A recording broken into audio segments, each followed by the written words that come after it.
if we're in a dream, within a dream, then how do we? What's the process of or mechanism of waking ourselves up, alerting ourselves in every part of every dream? Right. So, if you're in this dream here, yes, and we're using these beautiful examples of representation to point out how we are in a dream within a dream within a dream, or a hand within a glove within a glove within a glove. So, and for those of you who do not know, I am Cifehtr. I speak through Louise in various channelings and sessions, and also to enjoy conversation with Heather at times over a glass of water or a cup of coffee, and if it's a very special occasion, food and wine. But today we are just over salt.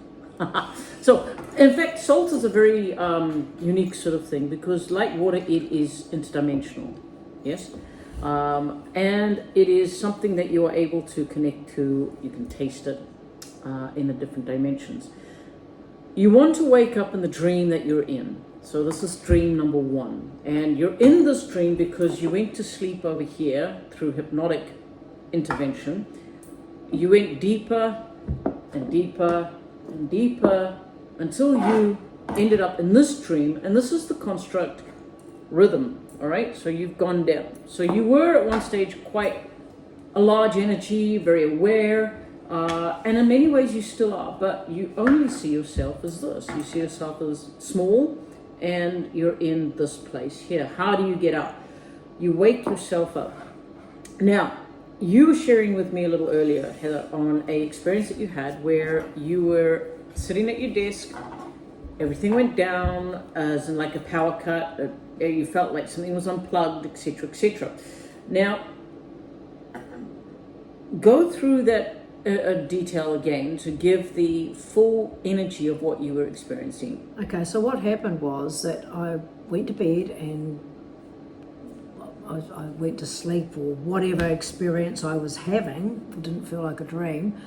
I was in this situation, and it was as clear as I'm speaking to you now, and I was at my work desk, and I knew there was going to be a power outage, a power down, and I went, oh, and just as I pulled the plug out of my computer and disconnected my hard drive, everything went dark, and I went, wow. So the power went, and there was this noise, and everything became like mechanical, quite dark, grey, black. And so I got up from my desk and I walked into our lounge area, and I couldn't see, but I was seeing through my pineal vaguely, it felt like, and everything was dark. And I called in my energy the dogs. I called the dogs over, and both the dogs, I could feel them, they both came to me and touched me, they were around me and everything. I wasn't scared. There was a, not nefarious, there was an ominous energy around me, but I didn't feel scared myself. I just knew that the power had gone, that I'd been disconnected. And I could hear Lou in another room, and she sounded like she was going through something for herself. She wasn't coming to me. She was sort of going through something.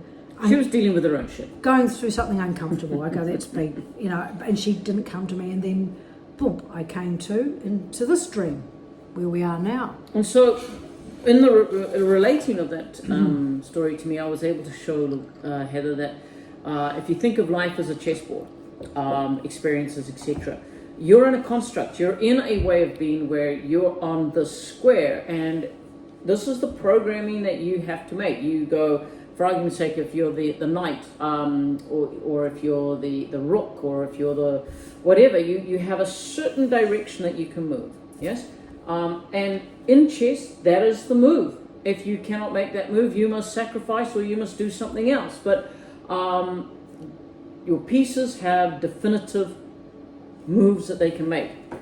As such, this disconnect that Heather felt in the energy was, and the sound that she heard, which was things powering down, yes?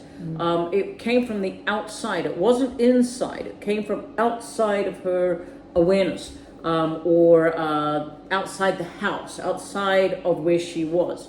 Is powered down. This powering down was her disconnecting. And how did she disconnect? Well, she has been meditating. She's been listening to teachings about opening herself up, connecting more with her higher self, moving into her abundance stream, doing various things, and breath work, lots of breath work, of disconnecting from behavioral patterns, etc., etc. And what happens is, after a while, when you take a cognizant realization and responsible action in this life that you're in, that this dream that you feel you're in, what happens is that it cannot control you anymore, because your consciousness starts to exceed the limitations that you've been put in. So you start to bleed, your energy bleeds out into the next dimension, into that which is the dream that you were in, but they managed to contain you into smaller. So now you're in this dream. And so what's happened is, this dream is still here because everything else that is connected into it is still there. But you've stepped out of it. And you are now observing things from a different perspective. You're now talking differently. So you're still connecting to energies that were in this dream. You're still connecting to them, but your conversation, your energy vibration, everything about you has shifted, has changed. You've unplugged from there and you are now over here. What's happened is, it has to, the construct has to reconnect you at this level of consciousness, because it has two things: either to leave you be and let you reawaken up further down, or try and dumb you down again back to this construct here. So it has to plug back into you. So therefore you do get the continuance of day, night, hunger, thirst, etc., etc. But you're sharper, you're sweeter. There's something about you. You've become the bug in the system a little more than what you were here. Now, you use the same technique. You do your meditations. You do your investigations for your own self. When I'm talking investigations, I'm not talking you spend hours on the internet looking up different rabbit holes.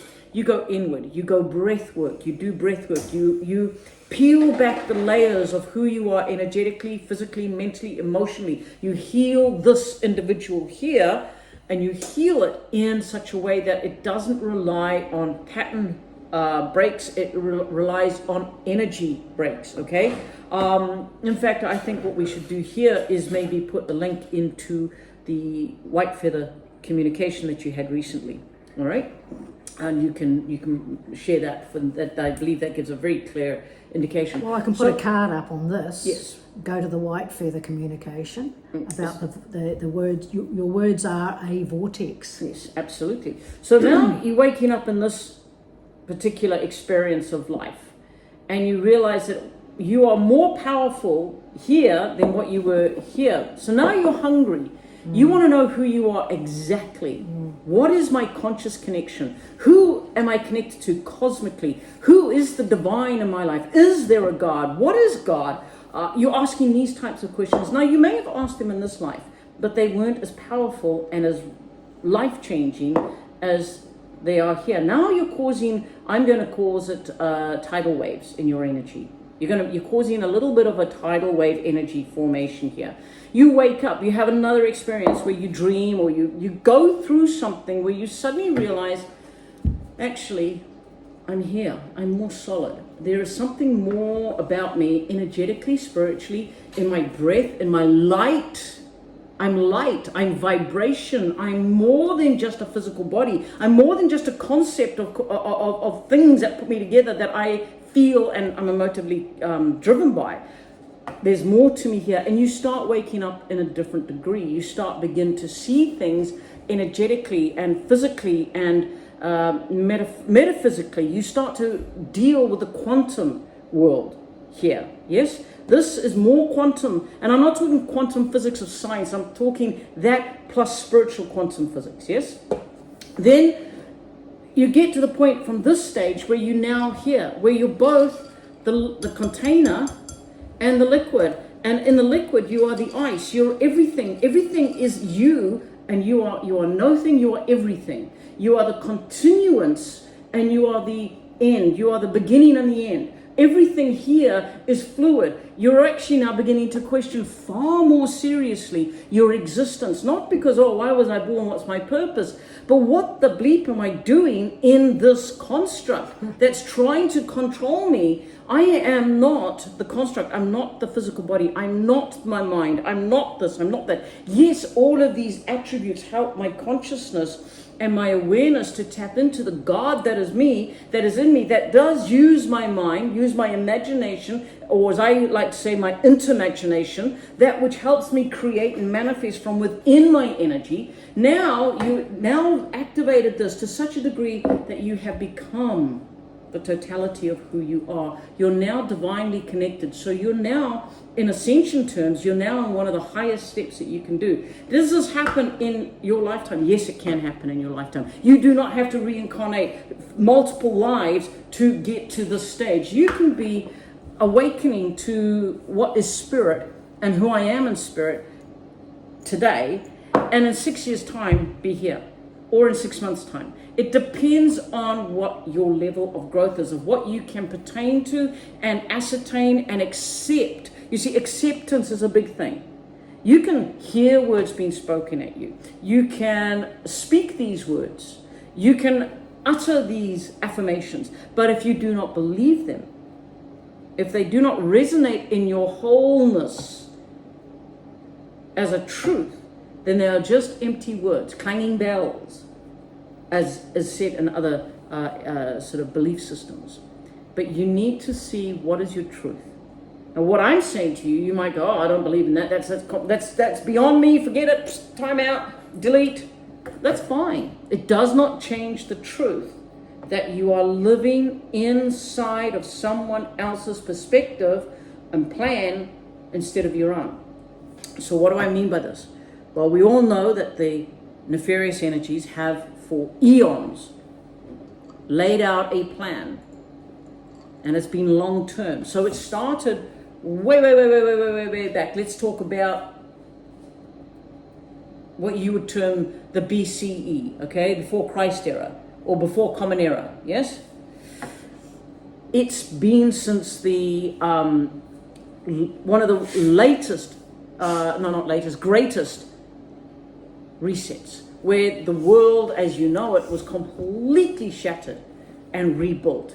And your world is going to go into another one of those major resets in the 2040s. Okay, now we've spoken about this, other people have spoken about it. It's going to reset itself, and the world that comes out of that is going to be completely different to what you know here.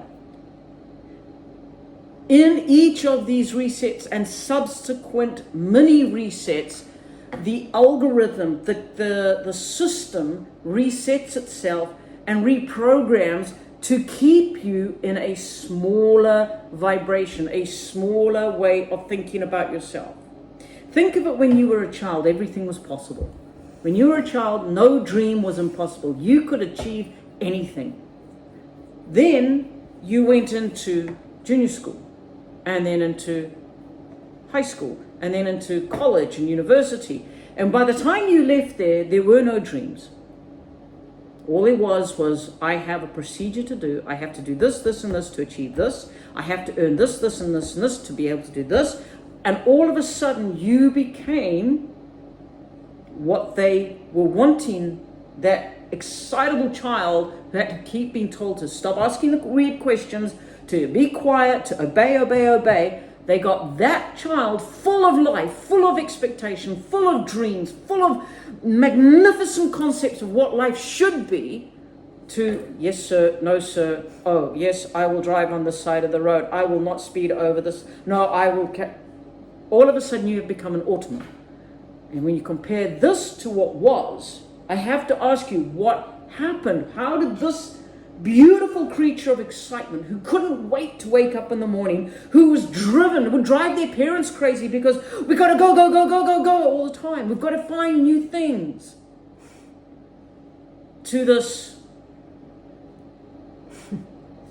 let's just call it watered down version of what was. How did that happen? It happened because you went through the factory known as education, where they took the excitement and they extracted it out of you. and they pushed you through a mechanism and they extruded you out at the end in the image of themselves. So the gods of this world created you in their image as an obedient factor, a chip off the old block. However, some of you didn't let that child go. You hid that in the essence of your spirit. You stitched it into the hems of your spirit clothing, into your soul, to the point where when you did experience a glitch, or you happened to bang into a glitch in the system, it woke you up. And you started looking around you and you went, what the... What the bleep? And you began to alter your perspective and your perception, not because somebody told you, but because you saw something, you felt something, you heard something that nobody else around you at that time felt, heard, saw, smelt, experienced, and you couldn't shake it. Now, you've suddenly come from this excrucian, this little hard kibble biscuit, and you've become the grinder. You're grinding away at something inside of you, and it's enough in there to irritate the shite out of you because you need to know what it is. But now you're getting the probiotics. You're getting that which is making your tummy work. It's making your essence work. It's beginning to create life inside of you. Now you're getting the real interdimensional purpose. You can see it, you can hear it, you can feel it, it's there. And here, it's everything you've ever been, everything you ever want. Why? Because you're connected to the divine. You're connected to Tignaya. You are tapping into the true resonance of the earth, the true resonance of spirit. And you're realizing you don't live where you've been told you live, but you live in a realm of energy, a realm of vibration. You are energy, you are light, you are frequency, you are breath that happens to create for itself, because of the compression around it, a physicality to deal with the experience that it is having to deal with.